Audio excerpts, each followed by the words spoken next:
Alright, so you went out and bought the Canon M5, M6, M100, M50. You've got the kit lens and you want to vlog and make YouTube videos and you're thinking about buying your second lens, but you're like, which one should I get? As I see it, there are only two options. The Canon EFM 22mm f2 prime lens or the 11 to 22mm wide angle zoom.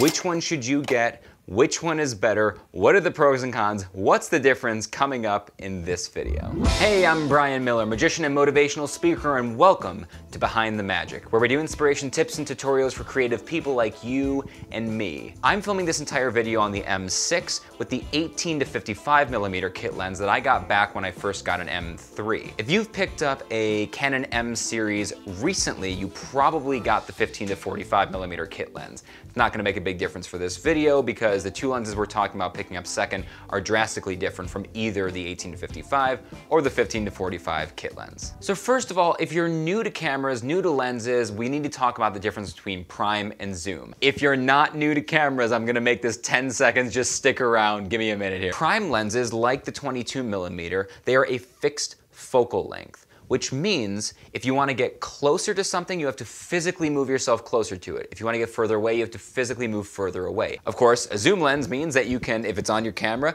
and you want to get a little bit further away, you can back it off, and if you want to get a little bit closer, you can go closer depending on the range of zoom that you have. What are the advantages to prime lenses in general? Well, in general, prime lenses are lighter and smaller, which is a real advantage if you're gonna be out there with the camera around your neck, or you're gonna be holding it all day like on a gorilla pod, or holding it up by itself. If you're gonna be out there for a long time filming, it's really nice to have a lighter, smaller lens. Prime lenses also tend to be sharper in terms of their image across the board, just a better picture quality. More important than any of those things though is that prime lenses are brighter in general. Prime lenses tend to let in more light, which means they work better in low lit situations, at nighttime or at dusk.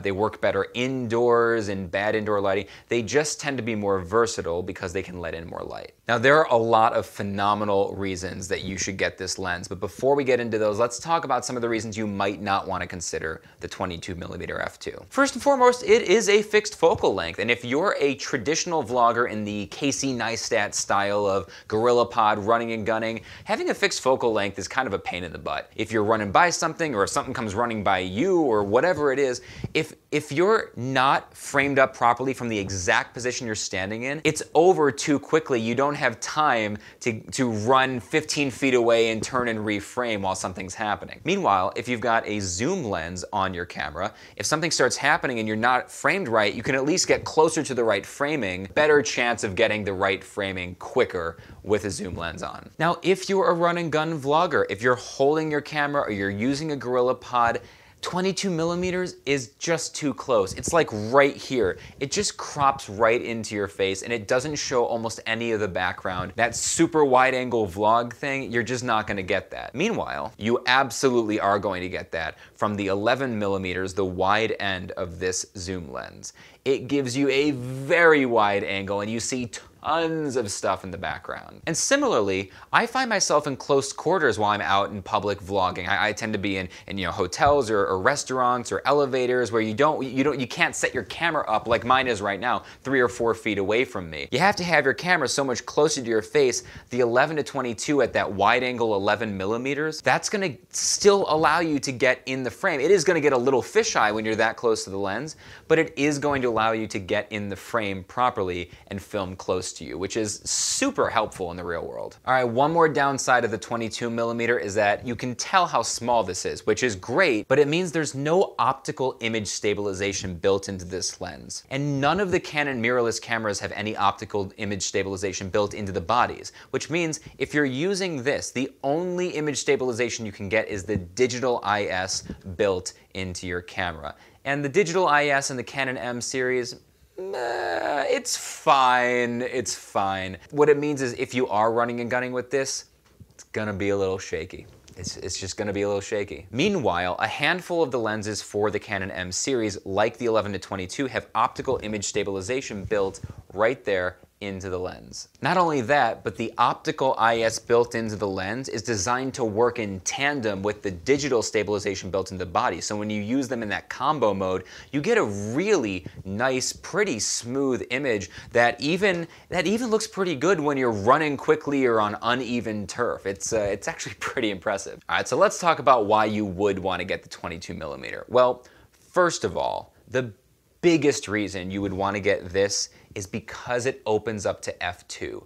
It lets in so much more light than the 11-22. The 11-22 starts at f4 and drops all the way to f5.6 by the time it hits 22mm, which means at its brightest, at its widest, it's f4, which is pretty dark to begin with. By the time you're at 22, which is the same focal length as this one, both of these at 22, there's a huge amount of light difference. And the reason the light difference matters is because the darker the situation, the more you're going to have to crank up the ISO in your camera. You're going to have to boost the digital brightness. And when you boost the ISO, when you boost the digital brightness, you get noise and grain. It's just a crappy image quality. More than that, my absolute favorite thing about this, the creamy, beautiful bokeh, the background blur.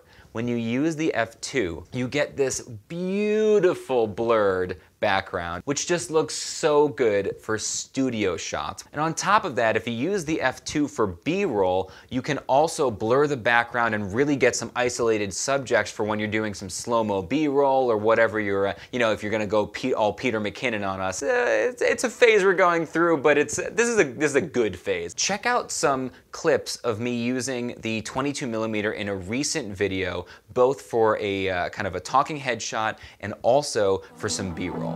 Little cracks on your rusty frame, stuck in the mud, oh, but it's okay. I don't have the pieces of your home.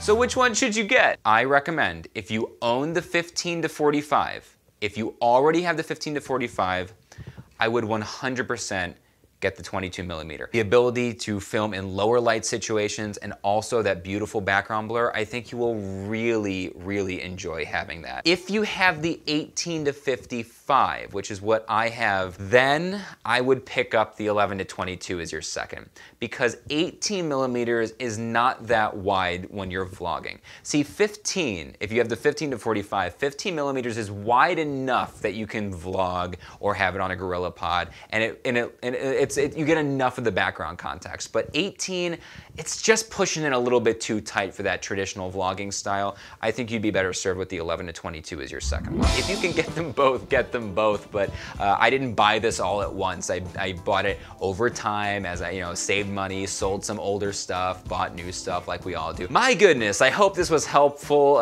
in deciding what lens to get after you've already got the kit lens for one of the Canon M series. My name is Brian Miller. If you enjoyed this, please hit that like button, subscribe to the channel, and hit the notification bell, ding! If you haven't done that, if you've been on the channel for 2 years and you haven't done that, please hit the notification bell. It'll really help me out. My name is Brian Miller. Thanks so much for sticking with me, and always remember that our world is a shared experience.